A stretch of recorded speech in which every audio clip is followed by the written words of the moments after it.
Hello. Thank you so much for watching this video. I wanted to share a little bit of thinking I've done and a little bit of number crunching that I run every so often. And so what I'm doing here is I'm looking back at the FPL season 22-23, and at the start of that January here, I'm looking at what's the best possible set and forget team that you could put together, given the certain budget and so on. I find it really useful, and if this is something you'd like to see more of, please let me know. But I thought as well, I wanted to share some of this and see what you think. So please leave a comment if you watch this video. So what I'm doing here is I am looking at the best possible set and forget team that you could put together at the start of the season until now. And so what you see here on the screen is the best possible team that I could find with 1,317 points. You have Pope in goal, Trippier, Saliba, Gabriel in defense, so only 3 players. You have 4 midfield. You have Odegaard, Almiron, Rodrigo, and Salah. And then up front, you got 3 players, Tony, Kane, and Haaland. And then you can see the bench. Now, what I'm assuming here is that we're using a budget of 103 million, which is the average of the top 100,000 players. And this is the best set and forget team.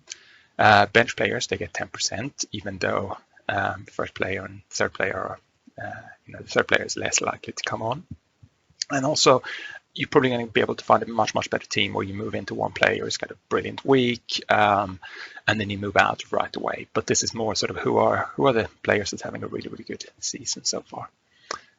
Thing that jumps out there to me is you got 3 from Newcastle, you got 3 from Arsenal, 2 from Brentford, and there's only 1 player from Manchester City.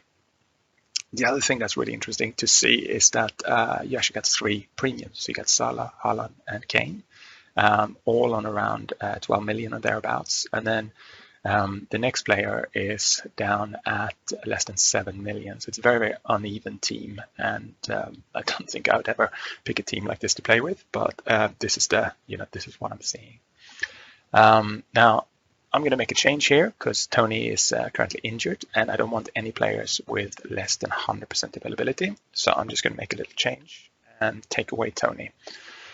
So what you see here is, and also what you see here is then what would the best possible team look like if you take away Tony. Now, instead of having a forward, you got 2 forwards still, but Solanke is sitting on the bench now. And you have Martinelli coming in, taking that space. So let me just make this change here. And what you see here as well, if you take away 1 player, and you suddenly get quite a lot of change. So Cher comes in defense instead of Gabriel. That means Martinelli is on the pitch instead. You can't have Pope anymore, so you got Henderson and Raya coming in, and Solanke, on the bench. It just goes to show as well how sensitive this is and how one single change just, moves through different, changes the formation, changes quite a lot of things. So another way of seeing this is just putting it together like a table like this. Now what you have here is you have the teams on the side and you got the different positions at the top. The number you see next to each player there is the value at the moment, this point when I'm recording this. Like I've flagged here, you got 3 premium players, and then the next one is 6.8, 6.7 up for the Arsenal midfielders. And I'd wonder if it's like this a couple of seasons ago as well, that you could get some really cheap players who's having a fantastic season. But at the moment, it's 3 premiums that the thing is giving me. Now, the next change I'm going to make is I don't actually like having 3 players from the same team unless they have a really good run. So that then means that I'm locked in on 3 players. So what if I have maximum of 2 players, just to get a sense of like, what if I shake this model up a little bit? Now, what you see here is you only have 2 players per team. You get the points 1,277. So in Arsenal, you lose Martinelli, you get Saliba and Odegaard. And for Newcastle, you get Trippier and Almiron, so you lose Cher. But you get Rashford coming in and you get Rim from Fulham coming in here. But yeah, so this is the change. If you can only have 2 players per team, this is what it's giving me. Now, let's keep going on that theme. What if you can only have 1 player per team? So now you lose. You